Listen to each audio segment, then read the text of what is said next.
Hi, everybody. I'm Scott Ferguson. I am going to read to you today the fifth and final installment from my self-proclaimed great speeches collection.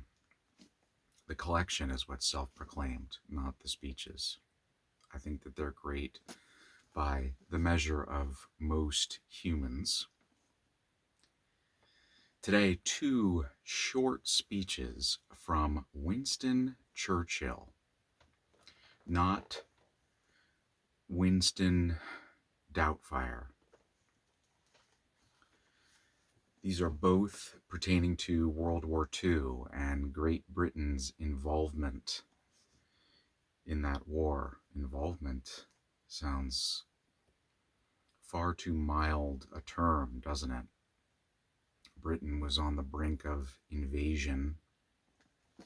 World War II had been going on for a while, but Great Britain had not been completely 100% embroiled yet. When Churchill gave this speech on May 13th, 1940, he had just become Prime Minister, somewhat out of nowhere. In fact, I think it was 3 days before this. And he, Churchill, amongst many others, was certainly very, very concerned about what was happening east of England pertaining to the war. So he is here to present to the House of Commons, is where this occurs, yes. Churchill is presenting his plan, really, such as it is. And I say such it is as it is simply because it's very straightforward and it's very simple, as you will hear, but also delivered in a very powerful and succinct manner. Let's go. On Friday evening last, I received His Majesty's commission to form a new administration. It was the evident wish and will of Parliament and the nation that this should include all parties, both those who supported the late government and also the parties of the opposition. I have completed the most important part of this task. A war cabinet has been formed of 5 members representing, with the opposition Liberals, the unity of the nation. The 3 party leaders have agreed to serve either in the war cabinet or in high executive office. The 3 fighting services have been filled. It was necessary that this should be done in one single day on account of the extreme urgency and rigor of events. A number of other key positions were filled yesterday, and I am submitting a further list to His Majesty tonight. I hope to complete the appointment of the principal ministers during tomorrow. The appointment of the other ministers usually takes a little longer, but I trust that, when Parliament meets again, this part of my task will be completed, and that the administration will be complete in all respects. I considered it in the public interest to suggest that the House should be summoned to meet today. Mr. Speaker agreed and took the necessary steps in accordance with the powers conferred upon him by the resolution of the House.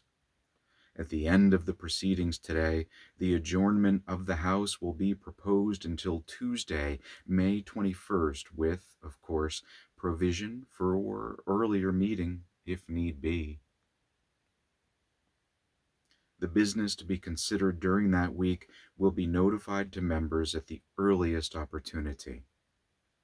I now invite the House, by the resolution which stands in my name, to record its approval of the steps taken and to declare its confidence in the new government.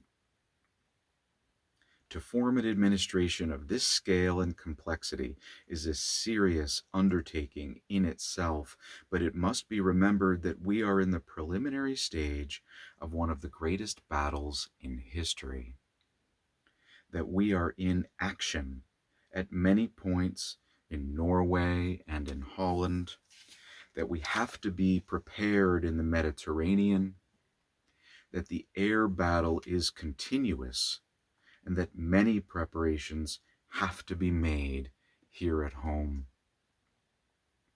In this crisis, I hope I may be pardoned if I do not address the House at any length today.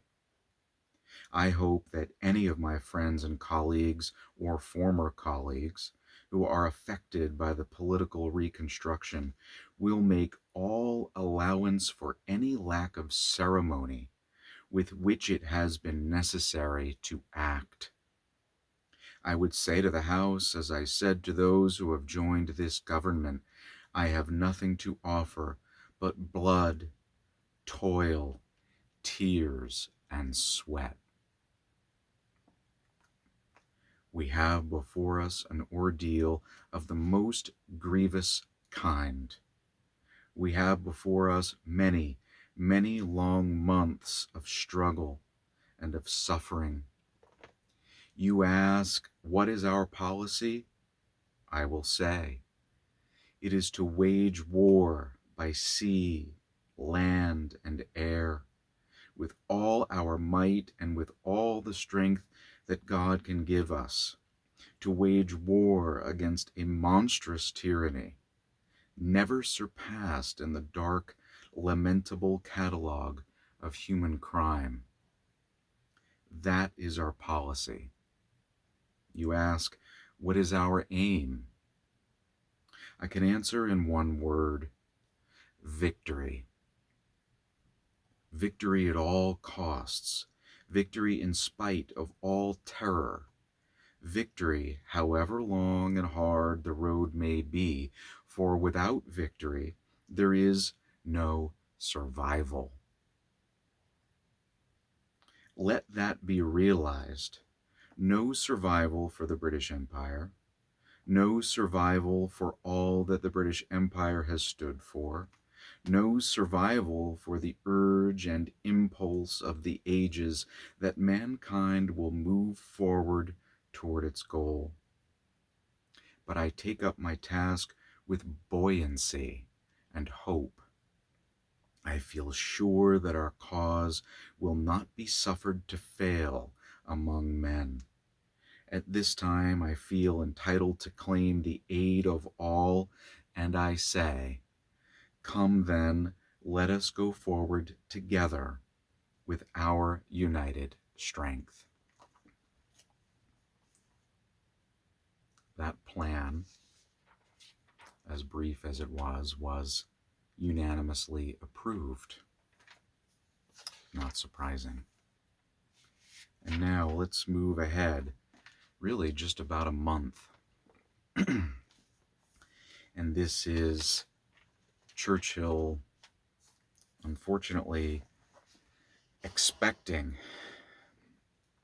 a or the Battle of Britain. He is very much anticipating invasion. This is what might be called Churchill's finest hour speech. This is from June 18th, 1940. Also very brief, but powerful.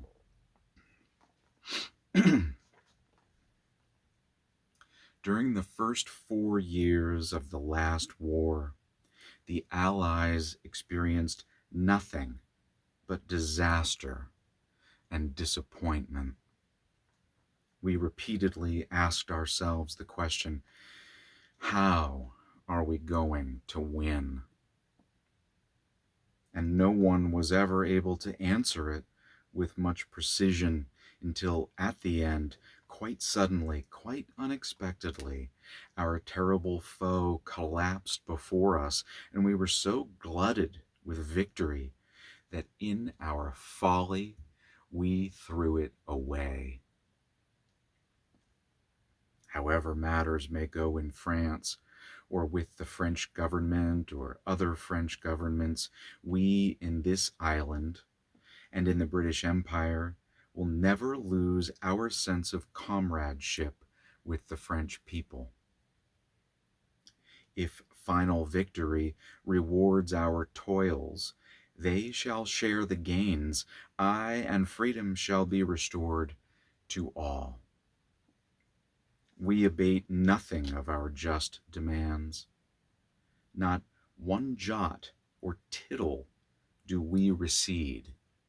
Czechs, Poles, Norwegians, Dutch, Belgians have joined their causes to our own. All these shall be restored. What General Weygand called the Battle of France is over. I expect that the Battle of Britain is about to begin. Upon this battle depends the survival of Christian civilization. Upon it depends our own British life and the long continuity of our institutions and our empire. The whole fury and might of the enemy must very soon be turned on us. Hitler knows that he will have to break us in this island or lose the war. If we can stand up to him, all Europe may be free, and the life of the world may move forward into broad, sunlit uplands. But if we fail, then the whole world, including the United States, including all that we have known and cared for, will sink into the abyss of a new dark age, made more sinister and perhaps more protracted by the lights of perverted science. Let us therefore brace ourselves to our duties, and so bear ourselves that, if the British Empire and its Commonwealth last for 1,000 years, men will say, this was their finest hour.